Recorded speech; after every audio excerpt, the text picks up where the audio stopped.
हाँ देखिए बेटा, आपका ये लिक्विड भरा हुआ है कंटेनर में, और यहाँ पर एक फिक्स्ड मिरर है, प्लेन मिरर।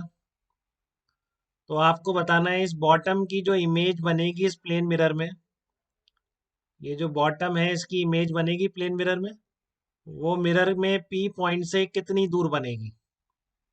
ठीक है, मिरर में जो पी पॉइंट है उससे इस बॉटम की जो इमेज है उसकी डिस्टेंस कितनी होगी। तो बहुत आसान है, ध्यान रखना है आपको। जो ऑब्जेक्ट होगा प्लेन मिरर के लिए, यही बातें सीख रहे हैं हम ऑप्टिक्स में बेसिकली। जो आपका मिरर के लिए जो ऑब्जेक्ट होगा वो एग्जैक्टली उससे एच डिस्टेंस पे नहीं रह जाएगा। ठीक है ना। आपको पता है इसकी यहाँ से डिस्टेंस कितनी आएगी, जो बॉटम होगा उसकी पहले इमेज कहाँ पे बनेगी, रिफ्रैक्शन से इमेज बनेगी, फिर रिफ्लेक्शन होगा। ठीक है ना। तो आपका ये जो मिरर है इस तरह का, और ये जो डिस्टेंस है आपकी, तो बॉटम यहाँ से कितनी डिस्टेंस पर होगा। अगर मान लो आपका ये डी डिस्टेंस है, तो ये डिस्टेंस कितनी आ जाएगी आपकी, डी बाई म्यू आ जाएगी। ठीक है ना, ये डिस्टेंस कितनी हो जाएगी, डी बाई म्यू हो जाएगी, पहले जो इमेज बनेगी जिसको मैं आई वन बोल रहा हूँ। ठीक है।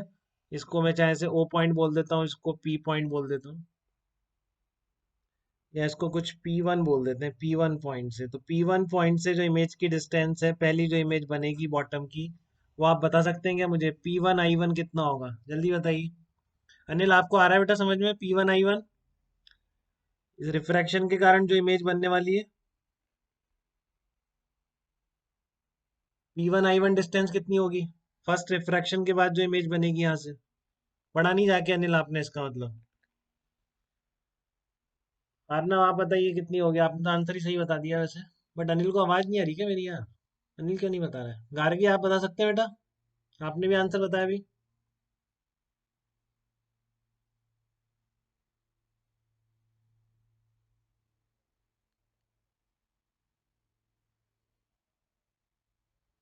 तो देखिए इसकी पी वन आई वन कितनी आ जाएगी, पी वन आई वन आ जाएगी आपकी डी बाई म्यू आ जाएगी। तो ये I one will act as an object for this plane mirror. तो प्लेन मिरर से पी आई वन की ऑब्जेक्ट डिस्टेंस जितनी हो जाएगी, कितनी हो जाएगी, ये आपको दे रखा है एच माइनस डी। ये आपका एच माइनस डी है, तो H minus D plus D by mu add कर देंगे उसमें। ठीक है। हाँ बोलिए बेटा। अच्छा, मैंने अपना नेट चेंज नहीं करा इसलिए दिक्कत हो रही है। नहीं, नेट तो सही है यार, एकदम आवाज़ सही आनी चाहिए। नेट बिल्कुल सही है। नहीं, और बताइए, और किसी को भी दिक्कत आ रही है तो बताइए, आप कोई बता नहीं रहा। अर्णव, आवाज़ आ रही है बेटा सही आपको। ओके ओके बेटा, ओके। तो आपका यहाँ से जो पी वन आई वन था, आपने कैसे निकाला डी बाई म्यू से, इस पॉइंट से। बहुत सिंपल है बेटा, बहुत इंटरेस्टिंग है, अच्छा लगता है। हम बहुत डिफरेंशिएशन इंटीग्रेशन के बाद सिंपल फार्मूले अप्लाई करते हैं ऑप्टिक्स के। तो आपका पी आई वन जो डिस्टेंस है कितना हो गया, H minus D plus D by mu. तो अगर मिरर से ऑब्जेक्ट है आपका इस डिस्टेंस पर, तो इससे इमेज भी उतनी डिस्टेंस पर बनती है। ठीक है ना। तो इमेज और बिहाइंड बनेगी, इसके बिहाइंड का यहाँ पर आई टू बनेगा आपका पीछे। तो image of bottom from capital P, from capital P कितना हो जाएगा, पी आई टू हो जाएगा। जितना इधर ऑब्जेक्ट है उतना ही इधर वो है। ठीक है ना। जितना ही इधर ऑब्जेक्ट है उतना ही इधर क्या है, आपका इमेज बनेगी। तो पी आई टू कितना हो जाएगा आपका, H minus D plus D by mu. तो यही आंसर हो जाएगा, यही फाइनल जो आपकी मिरर के रिफ्लेक्शन के बाद जो इमेज बन रही है उसकी पी पॉइंट से डिस्टेंस पी आई टू यही होगी, H minus D plus D by mu. ठीक है, यहाँ तक किसी को भी कोई दिक्कत बेटा इस तरह की इमेज निकालने में, तो वो मुझे बताए एक बार। ठीक है ना। इस तरह के ध्यान रखना है आपको। यही ये ऑप्टिक्स है कि एक के बाद एक इमेजेस बनती जाती है, तो हर आगे वाली चीज के लिए पहले वाले की image as a object try act करती है, क्योंकि बाहर जो भी रेज आएंगी वो यहाँ से आती हुई लगेंगी बेटा। तो इस मिरर के पास रेज कैसी लग रही है कि यहाँ से आ रही है, तो ये इसके लिए ऑब्जेक्ट हो जाएगा। इसके लिए रेज यहाँ से नहीं जाने वाली, क्योंकि रिफ्रैक्ट हो जाती है, डेविएट हो जाती है। ठीक है। तो उसका हमको पता है, प्लेन मिरर से रिफ्लेक्शन पे कितना होता है, एच बाई म्यू होता है। तो डी बाई म्यू डिस्टेंस पर बनेगी आई वन।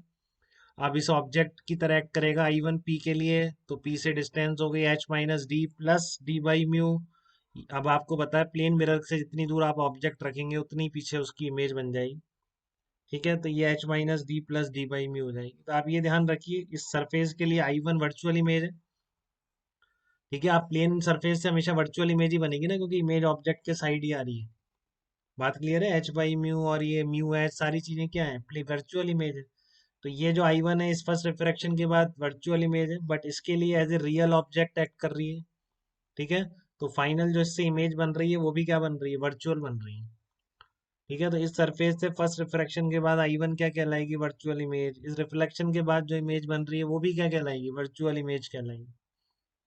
क्लियर है आपको ये?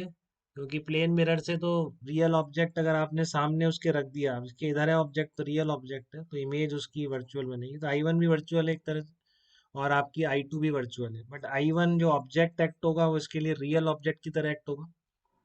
ठीक है, और आई टू जो होगा इस मिरर से रिफ्लेक्शन के बाद एक वर्चुअल इमेज बनेगी H minus D plus D by mu पर। उसी फंडे से मिरर के सामने जितनी डिस्टेंस पर ऑब्जेक्ट रखेंगे उसके अपोजिट डिस्टेंस में उतनी, अपोजिट साइड उतनी ही डिस्टेंस पर इमेज बन जाएगी। तो ये बहुत बेसिक प्रॉब्लम था आपका कंबाइंड रिफ्रैक्शन और रिफ्लेक्शन का। मैक्सिमम प्रॉब्लम्स ऐसी मिलने वाली हैं आपको।